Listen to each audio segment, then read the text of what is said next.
আন্তর্জাতিক আইন লঙ্ঘন, ইরানে মার্কিন আক্রমণ।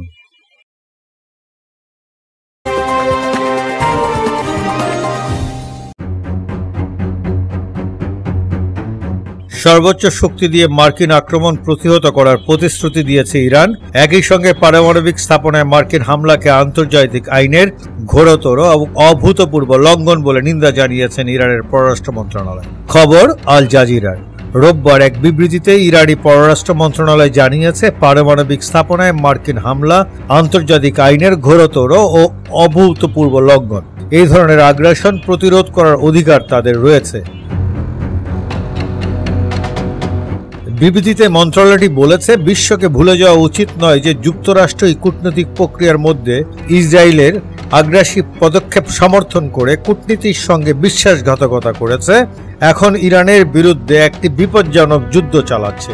এতে আরো বলা হয়, এটা স্পষ্ট হয়ে গেছে যে যুক্তরাষ্ট্র কোনো নিয়ম বা নীতি মেনে চলে না। তারা গণহত্যাকারী এবং দখলদার সরকারের লক্ষ্য অর্জনের জন্য কোনো আইনহীনতা বা অপরাধকে ছাড় দেয় না। ইরানের পররাষ্ট্র মন্ত্রণালয় বলেছে, ইসলামী প্রজাতন্ত্র ইরান মনে করে মার্কিন সামরিক আগ্রাসন এবং এই দুর্বৃত্ত সরকারের দ্বারা সংগঠিত অপরাধের বিরুদ্ধে তার সর্বশক্তি দিয়ে দাঁড়ানো এবং ইরানের নিরাপত্তা ও জাতীয় স্বার্থ রক্ষা করা তার অধিকার। এর আগে শনিবার রাতে ইরানের 3টি পারমাণবিক স্থাপনায় বিমান হামলা চালিয়েছে যুক্তরাষ্ট্র।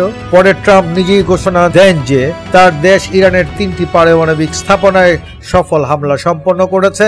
স্থাপনাগুলো হলো ফোর্দো, নাতাঞ্জ ও ইস্পাহান। নিন্দা জানিয়ে হামলাকে জঘন্য কাজ বলে আখ্যায়িত করেছে ইরান।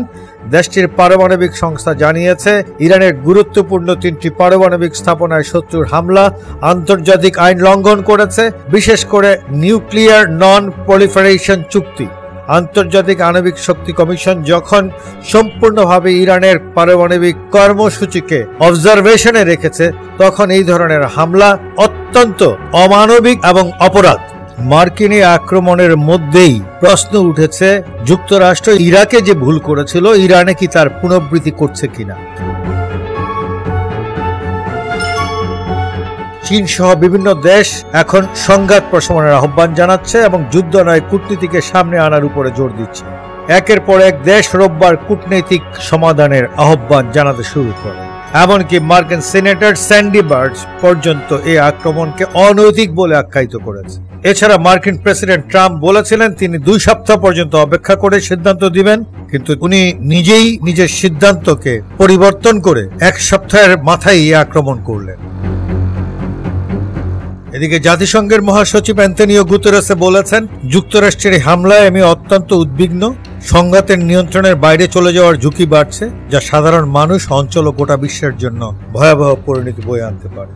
অন্যদিকে পাকিস্তান বরাবরের মতোই বলেছেন, আমরা আমাদের ভ্রাতৃপ্রতিম সদস্য রাষ্ট্র ইরানের প্রতি সংহতি জানাচ্ছি এবং ইসরায়েলের অন্যায়, অবৈধ, ভিত্তিহীন আগ্রাসনের কঠোরতম ভাষায় নিন্দা জানাই।